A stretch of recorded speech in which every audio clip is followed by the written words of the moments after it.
Hasil operasi Lucinta Luna disebut mirip Anya Geraldine. Baru saja menjalani operasi plastik di Thailand, Lucinta Luna akhirnya menampakkan wajahnya di depan publik.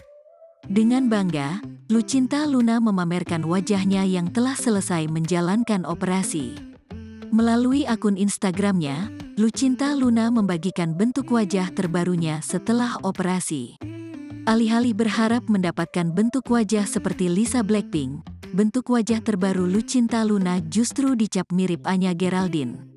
Meski demikian, Lucinta Luna tetap bangga mendapatkan wajah yang menurutnya telah mirip dengan Lisa Blackpink, walau sebagian orang menganggapnya seperti Anya Geraldine. Seperti yang diketahui, Lucinta Luna beberapa waktu yang lalu baru saja mengubah bentuk wajahnya. Dia yakin untuk mengubah bentuk hidungnya yang terlalu mancung dan sering dicap seperti Pinocchio. Kini Lucinta Luna mengubah kembali operasi plastik itu untuk kesekian kalinya. Melalui Instagramnya, beberapa waktu yang lalu Lucinta Luna ternyata berada di Thailand.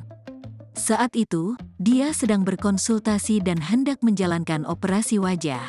Menurutnya, dokter bedanya kali ini merupakan yang terbaik di Thailand. Oleh karena itu, ia yakin hasilnya akan maksimal.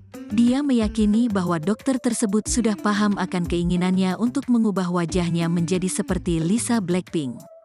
Usai menjalankan operasi plastik, wajah Lucinta Luna sempat diperban. Kini, wajahnya itu sudah kembali normal, hanya saja bagian hidungnya masih diperban.